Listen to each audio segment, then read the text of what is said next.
terus kalau ngalami seperti itu gimana cara mengatasinya, Pak? Ya, yang paling pertama sih memang kita harus mengisi kekosongan di dalam hati ini gitu ya. Mengisi kekosongan di dalam hati ini gimana sih caranya? Dengan mendekatkan diri dengan sumber cinta sejati. Seperti yang tadi Pak Susilo bilang, seringkali orang berpikir ketika dia merasa lonely, ketika dia merasa hatinya kosong, dia merasa oh berarti aku harus mencari hati yang lain supaya hati yang kosong ketemu hati yang kosong bisa full gitu. Tetapi sebenarnya itu sebuah pemikiran yang salah besar gitu. Karena apa? Kesepian, kekosongan di dalam hati itu tidak akan pernah bisa terisi dengan mencari cinta dari orang lain.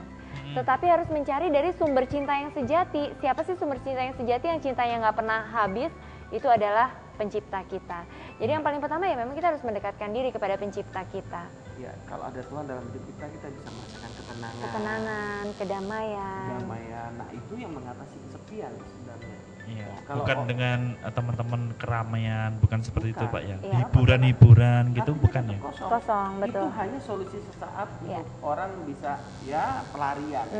Kalau pelarian kan berarti ada sesuatu yang sebenarnya penyebabnya gitu kan. Nah, Iya. penyebabnya tidak selesai. Kenapa? Karena penyebabnya ini seorang mengalami kesepian karena dia butuh Tuhan di dalam hati dan Betul. hidupnya. Iya. Butuh bahwa Tuhan menyatakan bahwa kamu berharga.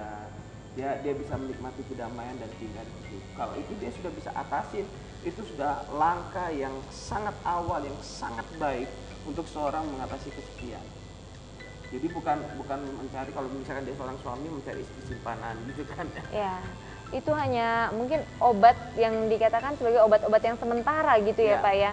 Dan malah seringkali dari obat yang sementara itu kita pikir di situ jalan keluarnya, malah banyak efek sampingnya, malah timbul masalah baru dan malah semuanya jadi kacau gara-gara itu gitu.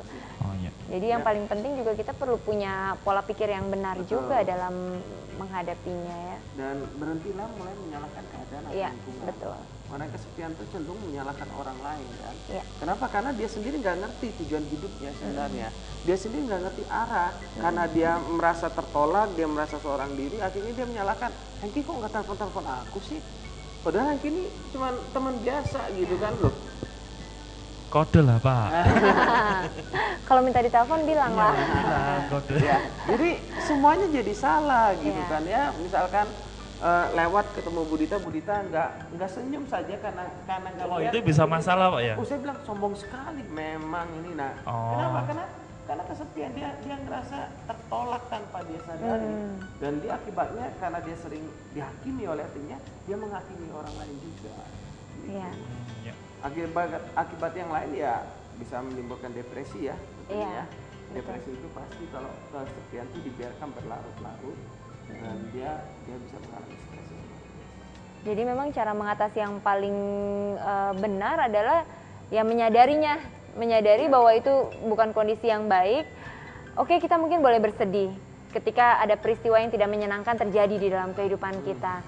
Tetapi jangan biarkan peristiwa kesedihan itu justru menghancurkan hidup kita gitu. Seringkali orang atas alasan sedih, atas nama sedih, terus kemudian berkata bahwa oh iya saya bebas gitu, saya nggak makan, saya nggak mau tidur karena saya lagi sedih gitu loh. Pokoknya saya nggak mau melakukan apa-apa karena alasan saya sedang sedih gitu loh.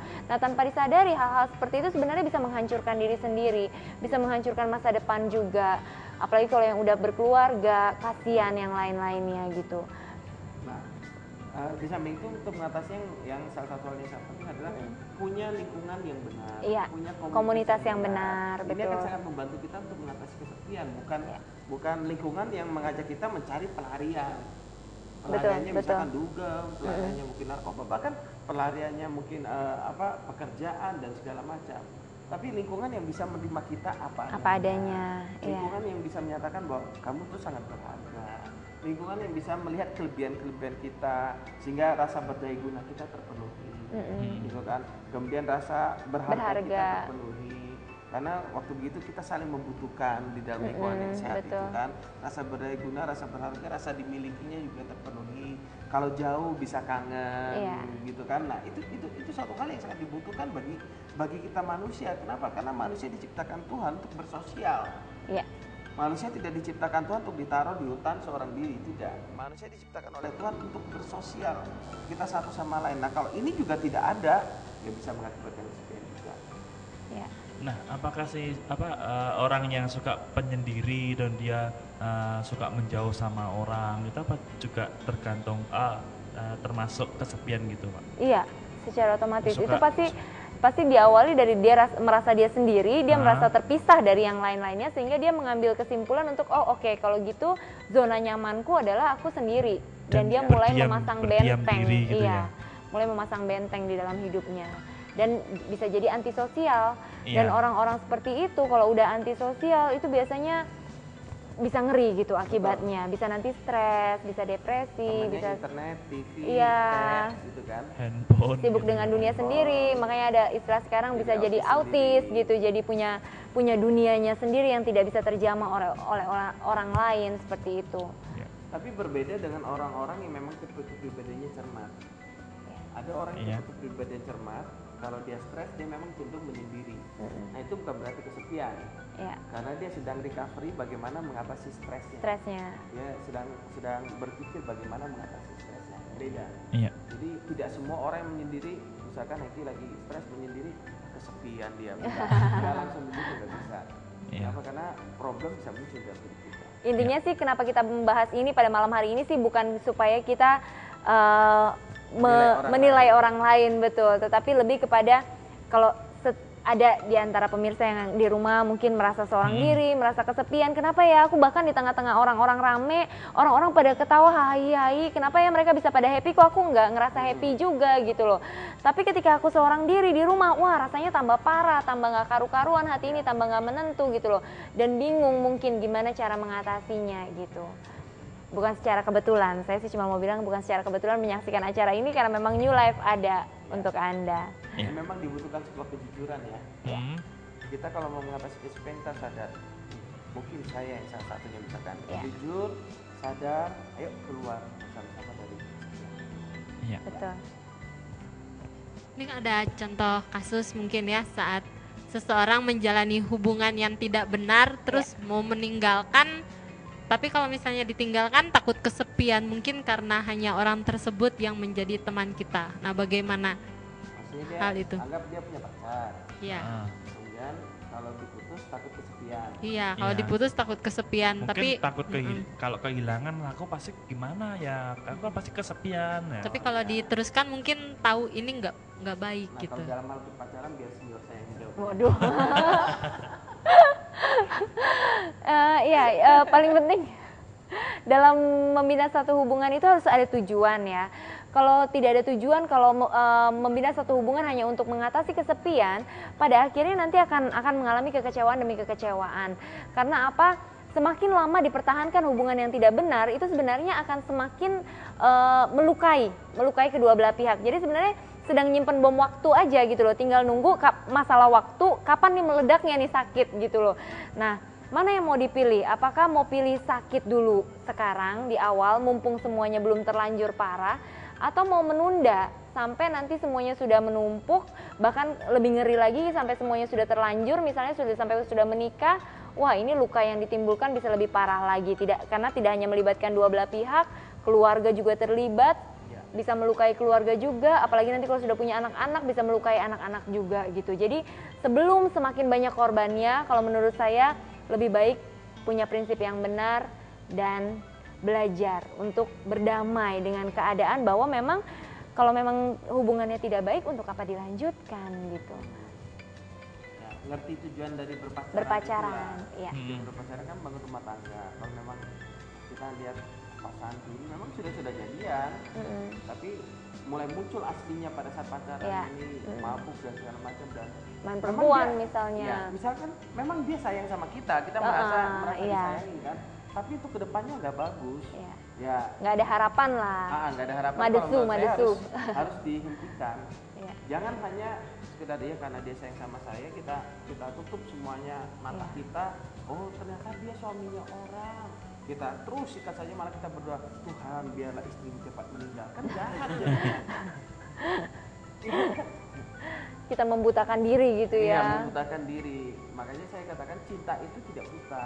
Cinta itu tidak bodoh. Cinta itu harus memakai semua panca indera kita, dari pikiran, perasaan, keinginan gitu kan, pertimbangan-pertimbangan spiritual itu harus semua ada dalam kita membangun hubungan, dalam percintaan, nggak bisa langsung hantam promo saja.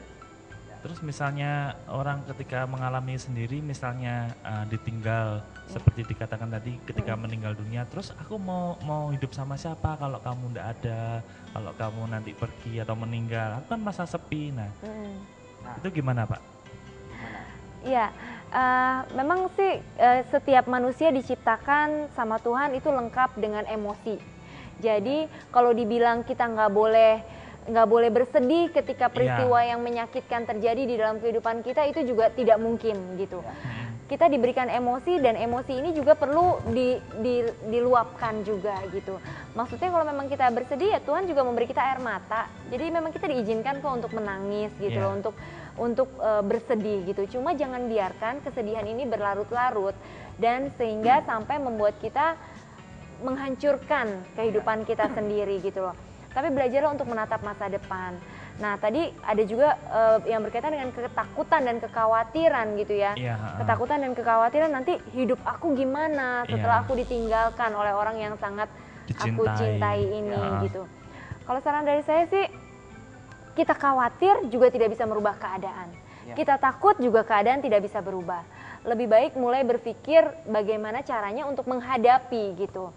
Masalah demi masalah belajarlah untuk dihadapi satu persatu begitu. Ada hal-hal dalam hidup ini yang di luar kendali kita. Betul. Cepat atau lambat kematian, merasa kehilangan orang yang kita cintai itu pasti terjadi. Jadi ya kita harus mengerti dulu kebenarannya bahwa semua orang pasti mati. Bayangin kalau dari dulu misalkan nggak mati-mati gitu kan, orang sakit udah penuh. Tinggal tulang aja nih Pak. Orang sakit doakan sembuh, nenek-nenek mau mati doakan sembuh terus gitu kan. Bayangin, mungkin taringnya sudah panjang. Giginya nggak ada lah Pak. Giginya ada ompong semua Pak. Dan mungkin kita di sini nggak sempet ya yang namanya duduk bisa lega-legaan kayak gini karena dempet-dempetan gitu, pasti udah sempit banget dunianya gitu. Kalau dari zaman dulu nggak ada regenerasi. Betul. Ya Pak ya. Jadi memang itu pasti terjadi dalam hidup kita dan itu nggak bisa dihindari. Kalau Anda memang kehilangan orang yang dicintai, bersyukurlah Anda pernah mengenal dia. Bersyukurlah Anda bisa mempelajari nilai-nilai yang luar biasa dari hidupnya dan jadilah inspirasi bagi orang lain. Jangan hanya menangisi, meratapi nasib, menyesali diri, malah kehilangan arah, nggak punya tujuan, malah stres. Bukan berarti saya mengajarkan, kalau mencintai itu harus begitu Pak. Enggak. Orang mencintai itu nggak begitu. Kalau saya nanti meninggal, saya nggak pingin anak istri saya meratapi nasib sampai mereka nggak terus-terusan gitu Pak ya. Hidup. Iya, saya pingin kalau misalkan saya meninggal nanti anak istri saya malah berkata, saya bangga punya bapak yang